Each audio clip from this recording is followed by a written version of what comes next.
എഴുന്നേറ്റ ഉടനെ വിൻഡോ ഒന്ന് ഓപ്പൺ ചെയ്തു. രാവിലത്തെ ഫ്രഷ് എയറൊക്കെ കിട്ടിയപ്പോൾ നല്ലൊരു ഫ്രഷ് ഫീലിംഗ് ആയിരുന്നു. പിന്നെ ബ്രഷ് ചെയ്ത് ഷവറൊക്കെ കഴിഞ്ഞു. After that simple skin care ഒക്കെ ചെയ്ത് റെഡിയായി. ബാഗിൽ വേണ്ട സാധനങ്ങളൊക്കെ എടുത്തു വെച്ച് വീട്ടിൽ നിന്ന് ഇറങ്ങി.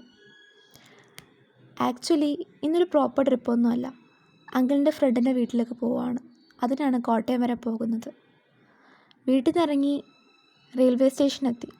സ്റ്റേഷനിലെത്തിയപ്പോഴേക്കും എൻ്റെ ലിറ്റിൽ കസിൻസ് കൂടെ ഉണ്ടായിരുന്നു. ട്രെയിൻ വരാൻ കുറച്ച് ടൈം ഉണ്ടായിരുന്നതുകൊണ്ട് ഞങ്ങളവിടെ വെറുതെ ഇരുന്നും നടന്നുമൊക്കെ സമയം സ്പെൻഡ് ചെയ്തു.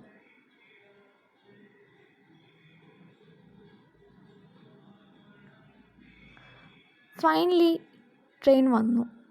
അങ്ങനെ എല്ലാവരും ട്രെയിനിൽ കയറി. സീറ്റ് കിട്ടിയതോടെ ജേണി ഒഫീഷ്യലി തുടങ്ങി. ട്രെയിനിൽ കയറി ഉടനെ തന്നെ കസിൻസിൻ്റെ സംസാരവും തുടങ്ങി. കുറച്ച് കഴിഞ്ഞപ്പോൾ അവർ രണ്ടുപേരും കൂടി കളിക്കാൻ തുടങ്ങി. ട്രെയിൻ ജേണിയിൽ വിൻഡോയിൽ കൂടി പുറത്തുള്ള വ്യൂസ് നോക്കിയിരിക്കാൻ എനിക്ക് ഭയങ്കര ഇഷ്ടമാണ്. റോഡ്, വീടുകൾ, മരങ്ങൾ, ചെറിയ ചെറിയ സ്ഥലങ്ങൾ എല്ലാം സ്ലോലി പാസ് ചെയ്ത് പോകുന്നത് കാണാൻ തന്നെ ഒരു സ്പെഷ്യൽ വൈബാണ്. പിന്നെ ഞങ്ങൾ സ്നാക്സൊക്കെ കഴിച്ചു. അങ്ങനെ 2.5 മണിക്കൂറത്തെ യാത്രയ്ക്ക് ശേഷം ഞങ്ങൾ കോട്ടയം എത്തി.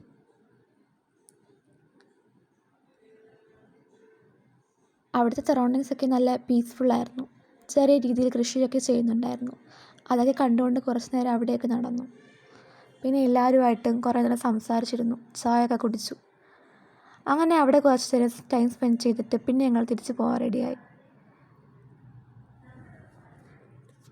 തിരിച്ചുള്ള യാത്രയിൽ കസിൻസൊക്കെ ക്ഷീണിച്ച് ഉറങ്ങിപ്പോയി, ഞാനും. അങ്ങനെ ചില പ്ലേസസ് വലിയ ടൂറിസ്റ്റ് സ്പോട്ടൊന്നും ആവില്ല, പക്ഷെ അവിടെ കുറച്ച് നേരം സ്പെൻഡ് ചെയ്യുമ്പോൾ തന്നെ ഒരു ഡിഫറെൻറ്റ് ഹാപ്പിനെസ് കിട്ടുമല്ലോ. ഇതും അതുപോലൊരു സ്മോൾ എക്സ്പീരിയൻസ് ആയിരുന്നു.